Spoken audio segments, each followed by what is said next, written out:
পুরানো সেই দিনের কথা ভুলবি কি রে হায় ও সেই চোখের দেখা প্রাণের কথা সে কি ভোলা যায়।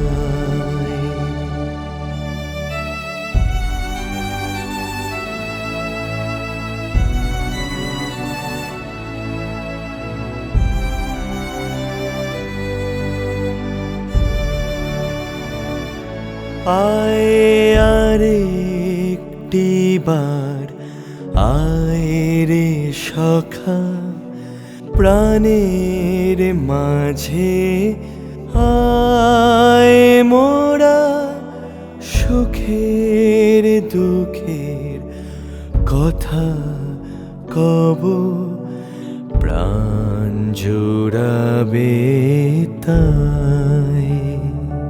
আয় আরেকটি বার আয় রে সখা প্রাণের মাঝে রঘুদা? কি খবর, কখন এলে? এই তো একটু আগে। তুমি নাকি একটা চাকরি পেয়েছো শুনলাম। হ্যাঁ, তাহলে তার কোনো চিন্তাই রইলো না, আমাকে আর এই বাড়ি থেকে কেউ বার করতে পারবে না। আমাকে শুধু দুবেলা দুটো খেতে দিও, কেমন? আমি কিন্তু আজকে থেকে এই বাড়িতেই থাকবো। আচ্ছা বেশ, তুমি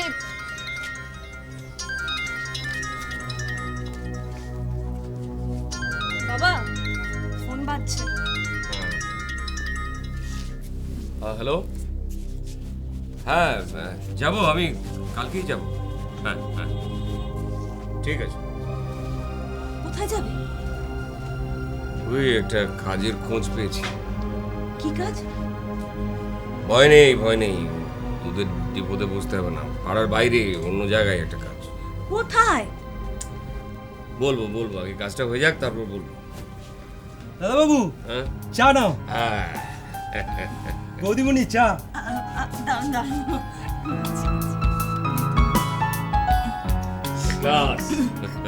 দাদা বাবু, হ্যাঁ? এবার আমি এসে গেছি, বলো কি করতে হবে। রাস্কেল, বহুদিন তোরাদের রান্না খাইনি, জমে একটু রান্না কর দেখি। করবো তো। কি করবে? ডাল, গরম গরম ভাত আর মুসুরির ডালের বড়া।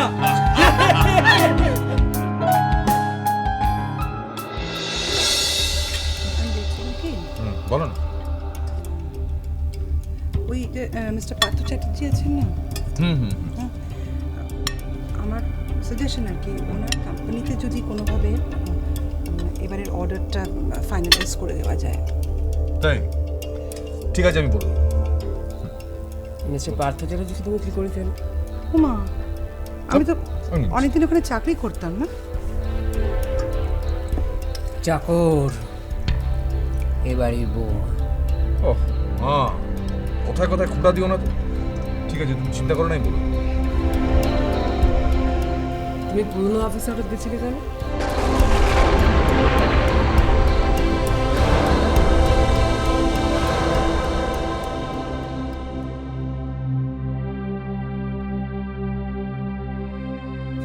বলো সুস্মিতা, উনি কেন এসেছিলেন? পরে বলছি। বলো না, কোনো অসুবিধা নেই, বলো। না আসলে আসলে কি? আচ্ছা মা, তুমি তো আমাকেও বলোনি যে শান্তনু আঙ্কেল এসেছিলেন। হ্যাঁ এসেছিলেন। কেন এসেছিলেন বলো, চুপ করে থেকো না। উনি কেন এসেছিলেন? মানে ওই হ্যাঁ কি বলো? ওনার মেয়ের এনগেজমেন্টের নিমন্ত্রণ করতে।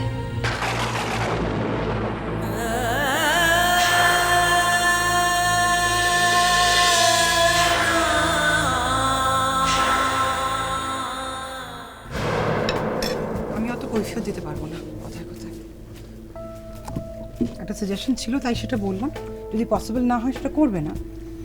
আর তোমার স্ত্রী হিসেবে আমার মনে হচ্ছে আমি এটা বলতে পারি, তাই বলছি। ইফ ইটস নট পসিবল, যদি তোমার ভালো না লাগে, যদি সম্ভব না হয়, তুমি রিফিউজ করতে পারো।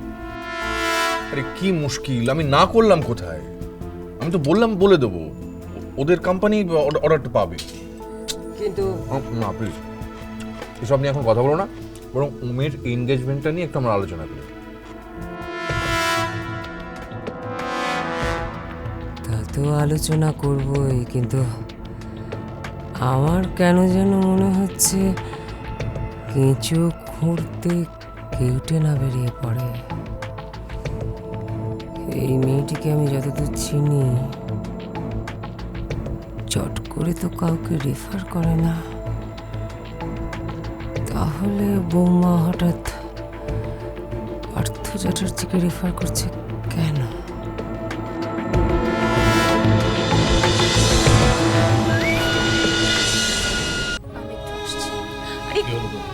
আরে শোন, শোন তোরা, দিলে দিলে মেয়েটার খাওয়াটাকে 12টা বাজিয়ে। আমি বারবার বলছিলাম পরে বলি। এসে না হয় বলতে, কিন্তু আমার তো এক্ষুনি একবার স্যারের সঙ্গে কথা বলতে হবে। আবার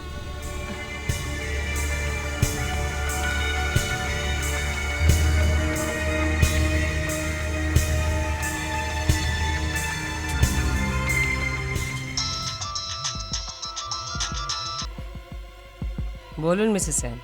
আমি ফোন করছিলাম লাস্ট মিনিট অফ অ্যারেঞ্জমেন্টস, ওই আপনাদের তরফ থেকে কতজন আসবে সেটা যদি একটু কনফার্ম করতেন তাহলে ভালো হতো।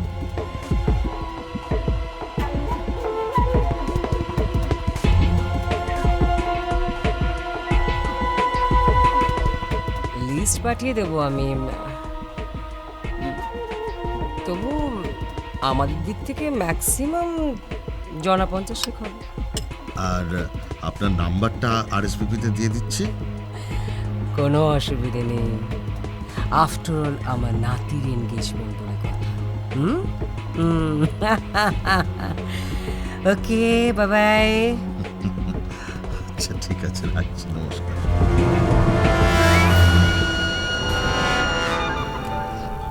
ওমের এনগেজমেন্ট পার্টির কথা হচ্ছে। আমি কিন্তু সেখানে উপস্থিত থাকবো না, কারণ এই বিয়েতে আমার মত নেই।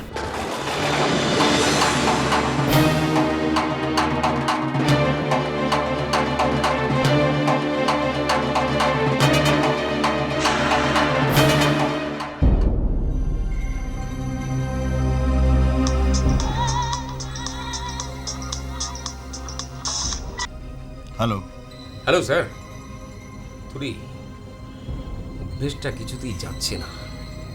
আসলে আপনার আন্ডারে চাকরি করে করে না মেরুদণ্ডটা আমার ঝুঁকে গেছে, মাথাটা নিচু হয়ে থাকে। কখনো মাথা উঁচু করে সমানে সমানে বলতে পারি না, শোনো শান্তনু সেন। কি বলছেন মিস্টার মল্লিক? আপনি কেন এসেছিলেন আমার বাড়িতে? আপনি কার্ড নিয়ে কেন এসেছিলেন? কাটা গায়ে নুনের ছিটে দিতে? হ্যাঁ, আপনি জানেন না যে আমার মেয়ে আমার সব? এক্ষুনি আমার মেয়ে খাওয়া ছেড়ে উঠে গেছে। আপনার সামনে যদি আপনার মেয়ে খাওয়া ছেড়ে উঠে যায়, আপনার ভালো লাগবে? শুনুন, ভালো হবে না, আপনার মেয়ের ভালো হবে না। আপনার মেয়ে এমন এমন দুঃখী হবে একদিন যে তার জন্য আপনি চোখের জল ফেলবেন, যেমন আজ আমি ফেলছি।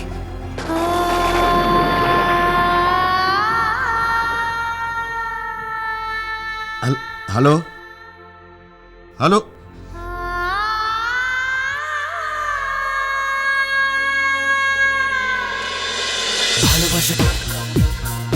ভালোবাসা